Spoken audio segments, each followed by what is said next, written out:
If you're looking for the latest in hotel, restaurant, and retail technology, stay tuned right here to Tech Advisor Media.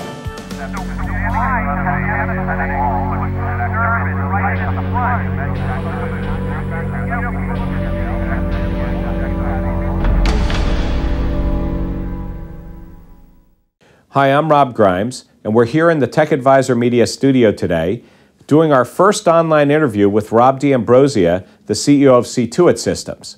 Ctuit is one of the leading providers of back office systems, and the reason that we've chosen to speak with Rob today is how important a subject back office systems are to the food service industry. So let's get started. So you've been around for a while, and back office systems really confuse people. Can you give me an idea of how you actually got started and what made you think about getting into this area? Because I think you actually started in operations. I did, yeah. Yeah, so I was a restaurant manager putting myself through college. And through going through the restaurant, becoming a POS installer, and then I was consulting with various Bay Area restaurant groups to kind of help them do this is in the mid-90s, doing spreadsheet integrations with their point of sale. These are obviously, much different older systems. And I was with Gordon Biersch when they were from 5 to 12 restaurants. And so the management team wanted to be able to have their morning information, every day and not having to call the restaurants. And there was a new little kind of obscure thing called FTP. And so we would use this on dial-up to send reports across the internet. And that was kind of where the genesis of Ctuit started. We realized that we could use this internet, which was kind of a new technology, to give management teams more accurate information. So I started in 2000 to kind of take that rudimentary idea and make it more generic for any restaurant anywhere. And that's how we got. Were you actually doing this inside of Gordon Biersch? Correct. Yeah. We actually had a very rudimentary polling system back in probably 1996 or 1997. Now it wasn't like an online database. It was more or less emailing PDFs that were pre-printed reports, but it aggregated up to the home office. So you'd have your regional reports and your entire company reports. But you weren't going on the web back in 1996, 97. It was an intranet, so it was a web-based system, but it was inside their network and not open like you'd think. And back then it was called an application service provider. Today the word is SaaS. An ASP, right? Well, you started this idea within your company while you were working at Gordon Biersch. So did you actually develop the system from scratch, or did you do it for Gordon Biersch?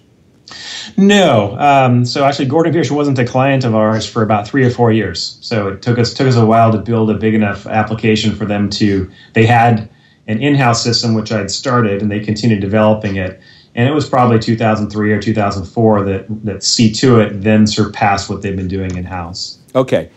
So you were in the restaurant business. You're working for Gordon Biersch. You're creating the reports, and you're using an ASP type of service. And you're doing this with an internally developed product, and you say, gee, that would be good for other companies. So you actually start developing while you're working there. No. This is probably December 99, January of 2000. And it was the height of the .com, and everybody had a computer idea, and I had one too. So I set off on my own and was literally my first day was myself and a clipboard. Decided I would build out an alpha product before I would go find investors, because I thought I would negotiate a better deal. I was trying to be smart about it. And I did eventually get an alpha product, but that came in April or May once there was no more investment capital to be had. So we've kind of old school brick and mortar it along the way. Mm-hmm. Now, I took a look at your website, and you have a lot of different modules. I mean, it actually looks like you have almost about 15 different modules. That's about right, yeah. Okay. So what was the first module you did? How did you start out? I mean, you didn't obviously create everything from HR to everything else. Yeah, to start with, it was manager control and PMix reporting. So I think the very first version of Ctuit in 2000, when we took our first client on board, had I think maybe 5 or 6 reports, and it was PMix, both aggregated and store by store, and manager control detail to see comps and voids, comp and void activity at the check level. And so what you were trying to do was automate what people were doing on their own to get their own reporting, standardized reporting, but you figured they would go outside instead of doing it on their own? Yeah, so and then it was more of a home office tool, right? So you've got the executive team in an organization that doesn't have that visibility into what's happening at the store. So the regionals want to be able to engage their managers in communicating daily, and so the restaurant managers had that data from the point of sale, but there wasn't a good way to get that visibility up that chain of command, and so that's what we were trying to do. With, again, starting with the real basics, the sales and PMix and manager control, and then that became timekeeping and overtime, and then more of the HR functions, and then purchasing and inventory, and now it's the vast majority of everything restaurants do. Who was your first client? Pasta Pomodoro. Oh, I actually know those guys. Okay, well, actually, I know the. I know the recent guys there. There was, I guess, a investment company that bought in, or an equity firm. About 2 or 3 years ago. Yeah, so I knew the president, although I think he stepped down the last year. I've never been to one, but they're local. So it's very good. You should try it next time you're in the Bay Area. Oh, I may be back there in the next few weeks. So if that happens, I'm going to let you know that. Okay, so there's a lot of competition in the back office space. Mm-hmm. So first of all, am I correctly describing Ctuit as a back office provider, or would you describe it differently if I asked you what you did? Yeah, I'd say we're a back office provider / business intelligence. And so those lines are grayed. There's a blurring of those lines on what's a true BI versus a true back office. And so there's elements of both. But if you're putting me in one camp, yeah, we're a back office. So I'd agree with you. I'd agree with you that there's this very gray area today that people used to buy BI tools and they would buy back office tools. And today it seems like they're standardizing on the back office guys who've really moved into the BI camp. Are you seeing some of your clients who may have purchased BI tools in the past just starting to say, let's just buy one tool now? Yeah, I'd say that if you're looking at one versus the other, the back office tool like we have is going to give you a lot quicker ROI than a BI tool, right? Because the BI tool, in generally speaking, it's incredibly powerful and it's great for analysts to go do deep diving and lots of theoretical modeling. But it's a complex tool that doesn't help your average users. Whereas a back office tool, especially one that's kind of designed for the breadth of restaurant manager versus executive, gives you more tools to more people, right? As opposed to a pure BI like a Cognos or something similar. In today's world, what you're selling against are the POS guys who try to do it all, which is where they started, but they never really focused on back office. Mm-hmm. So how do you find the environment today? Are you selling back office tools, BI tools against the POS guys, or are you being brought in by the POS companies to service their clients? A little bit of both. I think obviously there is a lot more focus on the recurring revenue model of a SaaS back office. So the point of sale companies are definitely interested in that. At the same time, a good portion of their business is still the hardware and the service contracts. And so what's most important to them is to have clients that are very happy and stable on their platform. And so we are brought into opportunities with the point of sale providers that have a competing product, because we've got this kind of symbiotic relationship where as long as we're taking good care of their clients and it's a stable interface between us and the POS, that's a good three-way partnership, and it's worked out really well. Are you selling primarily directly, or do you also sell through dealers or through POS dealers and people like that? No, we really don't sell through POS dealers, but we have a large number of VARs, so people that do accounting and payroll or restaurant consulting that use our platform to provide additional services. And so maybe that's about 15% of our business is through VARs. Well, there are some pretty good accounting firms who represent the food service industry. So do a lot of accountants use your products to actually service the restaurants themselves? Absolutely. So do you have a program where you sell to them and then they use it for their clients, or do they actually buy licenses for their clients and then you just set them up? Sure. More of the second model, and it really is a three-way partnership, because typically the accounting company or that vendor, they're very focused on providing their services. So they want to make sure that the financial reports are broadcast and nice and clean. But it's the way that we intersect with them is fairly tight around the GL integration, right? Maybe purchasing and some inventory. And so what we find out works really well is the vendor and Ctuit both work in partnership with the end restaurant users, because what Ctuit does is far greater breadth than what the vendor is focusing on. And so if we expect the vendor to support this broad application, then it's not really their primary strength, and so it really is kind of a three-way partnership, as opposed to it's like a white label, kind of a white label situation where we give them a site license and they can do whatever they want to. But I do suppose that's with point support. So just to clarify this, do you find clients who offer the service where they act as the accounting or the corporate reporting department, or where they use your tool as an operator might, but maybe only making the portal available to them to share with operators, or are they making your tool available to the operator to use, either directly or indirectly through a white label product?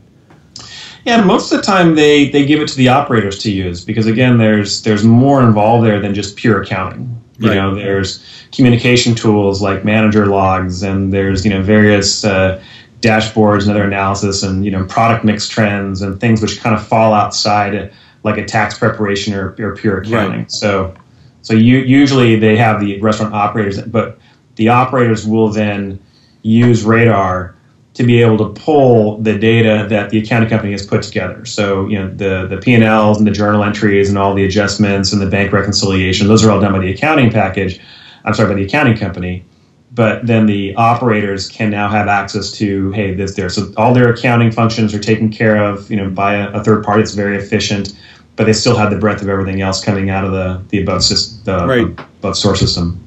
And does it ever work in opposite, that you bring in one of the accounting partners? Yeah, absolutely. So we've, again, about 15% of our business, it goes through the VARs, and it goes both ways. Okay. So what is your sweet spot? What is your ideal customer, either by number of units or by size of customer? Yeah, probably about 20 to 100. We certainly have a half dozen or eight or so clients over that 100 unit. And we're continuing growing that. We're a self-funded company, and we keep pushing that envelope, year after year. But our average clientele is somewhere in that 50 unit range or so. And are most of the clients in the United States, or do you have some international operations you're supporting as well? United States. The core business would be United States. We have a few U.S. based companies that have a location in Mexico or Canada or overseas, but we're primarily U.S. Coming to the rest of the globe soon. Okay. So are you telling me that you have something in development there for the international market? All in due time. As you're aware of, it opens up a whole new set of complexities and legal ramifications and multi-currency and yeah. Are you going internationally on your own, or is a client actually taking you there with them? I'd say we're being pulled by the client, quite honestly. Okay. Well, look, that's how a lot of that's certainly how a lot of companies end up growing internationally. So so now what I should do is I have on the screen behind you that you can't see, I have your website. What I ought to do is pull up your client list, and I'll do one of those guessing games and go figure out who's going international. But it's all right. So you have a lot of different modules. You've been at this. You've been at this for what, 14, almost 15 years. Yep. So everyone has differentiating factors. So what is your differentiating factor? What's different about your software from your competitors who are focusing on the same target market? Mm-hmm. Yeah. So what we've always focused on is trying to get the most tools into the most people's hands, right? So you have certain strategies on how you want to implement back office, right? Is this a tool that's designed mostly for the executive team to make kind of far-reaching strategic decisions, or is this a tool that is an in-the-trenches, like day-to-day operational tool? And I'd say where we excel and where we found success and where we try to differentiate ourselves is, we try to put the broadest number of tools into the most people's hands as possible, right? So yes, we have the strategic vision, and everything rolls up into enterprise level and regional, and you can compare what's selling on the East Coast versus the West Coast, and do exports to pull into do yield demand curves and things like that. But just as importantly is, we also want to get the tools into the restaurant operators' hands that are in the restaurants, because every single person in the restaurant, from a server or a busser to a restaurant manager, those are the guys that are affecting the guests, the transaction, the guest check average, the guest satisfaction. And so, it kind of, you might even think of it in terms of economies of scale, right? So if you put a lot of tools into the hands of the most impactful layer where there's the most people, each of them might have a smaller contribution, but in aggregate, that actually can drive more to the bottom line than into a few people's hands up near the executive team. And so I'd say, we try to provide hands-on tools for each restaurant manager that they use day in, day out, pretty much from the time they walk in the door to the time they leave. Do most of your clients use the whole tool set, or do some of the clients only use certain modules? Sure. So the majority of the clients at least use us for payroll and GL integration and purchasing. I'd say that's kind of the most common permutation. Purchasing including inventory ordering? So inventory is separate than purchasing. Right. And of course, then you have purchase. Okay, so what I meant by purchasing was accounts payable. So as opposed to creating purchase. Now, we do have the ability to create electronic purchase orders. So you can go through the system of, you've got your electronic purchasing, invoices coming in through EDI, on-hand physical inventory, and then you float that through. Here's what our estimated usage is going to be. Here's what we need to buy, and that can then feed back to the vendor to create that that whole loop. And you're integrated with most of the broadliners. Correct. Yeah. So and you have a two-way integration with them where you're able to download their pricing. Well, we don't necessarily download pricing. So there's another conversation there on bidding and bid sheets and things like that. So, mostly we are. I mean, there is two-way integration, but maybe not the level you're inferring. Mm-hmm. Okay, and your company has grown steadily since the beginning. Yeah. So, how many customers do you guys have? About 4,000, maybe give or. I think we're just about to crack 4,000. Is that okay? So I think I know to ask the right question. So is that 4,000 companies or? Aggregate restaurants. Yeah. Okay. Yeah. All right. And but on the largest side, your largest clients are a couple hundred restaurants. In that 200, 250 range. Can an independent small restaurant buy you as well? We do. We have a second section of or a separate department that focuses on the owner-operated market, kind of that 1 to 4, 1 to 6 unit. And so we also look at that as an important part of our strategy to make sure that they're not left out or ignored. Right? There's still a huge base of owner-operated restaurants, and there's no reason that our tool can't help them as much as it can a large organization. You mentioned that 15% of your business is sold through resellers. So is most business then done directly? Correct. So with most relationships and the people that you do work with, do they also come from the industry like you? Yes. Yeah. I mean, especially on the client service and support team, virtually everyone there has been a former restaurant manager or a restaurant owner. You can teach the application and you can teach, kind of the intuitive side of what things need to do. But the thing that you really have a hard time ingraining in someone is this idea of customer service. And so I think the support team, these are guys that have been in the trenches. They've been, so the analogy I use is, you really get customer service when you've taken that steak 4 times back in a row to get it right, Right. And that's not to say anything negative about other businesses or retail, but restaurant people truly understand service, and that's as important to us as the how. It's the why. In your modules, do you also handle commissaries? We do. That's part of our inventory. The inventory module can do commissary, and you can transfer product to and from the inventory. You can use it as sort of a quasi-vendor to make purchasing from. Well, I was going to ask you, if somebody is operating their own warehouse and they're doing self-distribution, you're able to handle that, including the logistics? So, like, our system will create things like pack sheets. Right. So it'll create pack sheets and let them do inventory to move the product and the cost of the product from the warehouse or commissary over to the actual store. The purchasing module is flexible enough so you can take invoices and spread them over multiple locations for costing. So there's a couple of ways to go solve the problem of when you have either a central location or a commissary. Do you really think that restaurant operators today understand what a back office system really is? I do. I think that there's. I think people take for granted how they've seen how easy the Ctuit and our competitors make things, and sometimes they take for granted the amount of complexity that's being happening behind the scenes. But I think they have a pretty good idea that back office really is an extension of their accounting system, and giving them the operational tools. So I think so. But as we talked earlier about this kind of blurred line between back office and BI, there are some broad definitions there. So people never really seem to understand what's back office and what's point of sale and what they're really getting. When people are talking back office, they sometimes lose sight of the ROI of these things, because you're right. And you use cost of goods as an example, purchasing, inventory, and historically it's a very complex thing for people to do. What's your recipe cost? And it takes very discipline to take current inventories. If you're taking inventories a month apart and you're trying to shave usage, you really have to have a more disciplined, rigid inventory process. So sometimes people underestimate the difficulty of putting a COGS program in place. So having them understand what the I want to say reasonable return, right? Because there's different ways to go about and manage your COGS depending on how detailed you want to get, right? You're just trying to get a plate cost so that so you know that your menu is costed appropriately, right?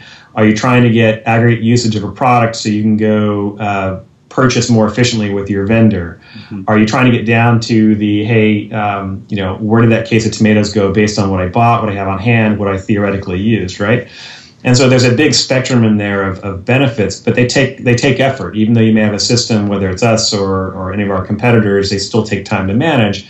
And sometimes I think people underestimate the amount of work it takes to keep that going. So when they talk back office, they're kind of thinking this utopia where everything kind of works automatically, but it still requires a fair amount of maintenance. And I think that's where it gets harder to scale down into the owner-operated market, where they're doing daily specials, the menus is changing. It's almost as hard to do a cost out a full menu. Well, maybe they do take it for granted. It's like getting used to a calculator, so you don't know how to do the math and you don't know what's really built into your program. You're also not telling them it's all in one approach. So in what you've done, what module or part of a module are you the most proud of? We are most proud of our manager log, which is probably surprising to you, because you think of you can do check level details and fraud management and and purchasing. We had no idea that probably one of the most adopted parts of Radar was going to be a communications tool, because that's really where I think people have, no longer are they writing in a spiral bound notebook. Here's the shift notes, and the manager comes in and reads from what happened the night before or last week. Now this communication tool can share, the regionals can know what happened on the shift that morning or the day before. They can set up reminders. And so I think was the unexpected. We didn't really expect it when we wrote it, right? But I think the manager log as a communication tool is really what has surprised us the most. So that's what surprised you the most. Mm-hmm. But is there a particular module that you just feel personally proud about in itself? Well, so what I like the best personally is the employee incentive, right? So tracking the salesmanship of employees, right, and guest satisfaction, because we pair the two together. We don't say who is the best seller is equal to your best employee, right? That's only half the picture. You also need to pay attention to who's making fewer mistakes on checks. Is it being reflected in the credit card tip percentage, right? So there's a multi-metric approach to quote unquote, who's your best selling employees. I personally like that. It's what I was passionate about as a restaurant manager, was making sure my guests were happy and my employees were selling and helping drive revenue. It's also one of the modules that I got to program back in the early days when I used to program. I haven't programmed in years now that the company's grown. So if you're asking my emotional favorite, it's the server economics server program. Where do you think your company goes in the future? You're already looking at new geographies. We discussed that before. Do you build new modules? Do you go into other industries like retail? Where do you think you'll be going? So for the next couple of years, we have new modules. Come to our users conference in October, and you'll get the grand unveiling of the next one. No secrets let out today. I'm sorry. When in October is that? That'll be October, I think 27th, 28th here in San Francisco. Oh, good. A month away from FS Tech, I might add. Yeah, right. Well, everything squeezes at the end of the year. It's a rough time of year. Retail would be a natural choice. We've kind of played with it in the past, and it is a type of thing that when we go there, it'll be a big push, right? We have a few more offerings in the vertical, restaurant space that we think we can do that are a little unique compared to our competition. Again, looking for those differentiators. Mm-hmm. When we solve those couple of things, then retail might be 2016, 2017. It is a big investment, especially for a self-funded company that's growing. So it was something that we do want to get and make us a little more broad, just kind of expand, again, more horizontal. But it's probably not the biggest bang for the buck at this juncture. So I get the other verticals in geography. Mm-hmm. Do you try to push and go after major chains as well, or do you stay in the target area, the target marketplace of the size of companies you're with today? Sure. I think that we're going to let that happen organically. We're having success in the market that we're in. We have a few potential opportunities that kind of puts we've got we have a few clients that are in the couple hundred units. We have a few opportunities that are pushing 400 and 500 units, and I think that'll happen organically. Are we going to make a dedicated push to go out in and compete in that space? Probably not, because we could probably use the same sales and marketing dollars and have more success where we currently are. Again, more risk, more reward. Right. We've had good success. We've had probably 7-8 years of solid 30 to 34% year-over-year growth, which is not exactly Skype or some traditional SaaS company success, but again, being completely owned and operated, we're content with that, and I don't see that changing for the next. But also, you work with franchisees of some of the major chains as well, so you're learning that market. So you just never know. Some of the biggest systems I've seen out there actually came through the franchisee market. Yep. Well, and also, our clients are growing. We've got some very marquee customers. I think in the Technomics report last year of the top 10 brands in the U.S., I think half of them were our clients. And so, we're by doing a good job with customer service, providing value, we're growing along with our clients. And so that's another way that we'll break into the larger market. But you're not planning again into point of sale or anything like that, are you? No, I did my duty in the point of sale world. Talk about a competitive market. That one's brutal, especially with all the iPad and the tablet-based point of sales. We've probably seen more POS companies get started in the past 4 years. And many of them are actually out by you. They are, yeah. Again, we're hour and a half north of Silicon Valley. So yeah, a lot of them are here in the Bay Area. And do you view those, by the way, as potential customers? Are you trying to convince some of them that point of sale is point of sale, but you need to have a back end of this? Why don't you just use us? I'm very cautious to not say point of sale is point of sale, because they do have a lot of differentiators. What I do recommend people look for when choosing a point of sale is the service surrounding it, right? So every POS is going to have its pros and cons, little features that do better than another point of sale. The service of the company is probably equally as important to that conversation. We work with 20 some odd different POS companies, and so it's our job to kind of stay neutral and provide equal value to all of them. But no, we're not trying to convince the point of sale people to not do an above store tool. And obviously, we would like to fill it could be an opportunity if you take the mobile POS or the tablet-based POS clients and help them focus on the back of the house when most of them really are just focused on the front of the house? Well, no. What is interesting, and it makes me gives us the warm and fuzzies, is for the first time we're hearing from these from the point of sale companies, especially the startup ones that don't have a robust above store system, that in order for them to earn business, they need to interface with us. And so, that's an exciting kind of inflection point as a company to be. But they could become a reseller of yours as well. Yep. Well, Rob, thank you very much for joining us today and being our first online interview on Tech Advisor Media. And I hope that our audience will join us not only for this interview and maybe some follow-up questions and get in touch with you, of course, directly on some interest they may have on Ctuit's products and services, but also that you and others will be joining us for future episodes of Tech Advisor Media online. Thank you very much. Thanks, Robert. Have a great one. So for Tech Advisor Media, I'm Rob Grimes. Thank you for joining us today.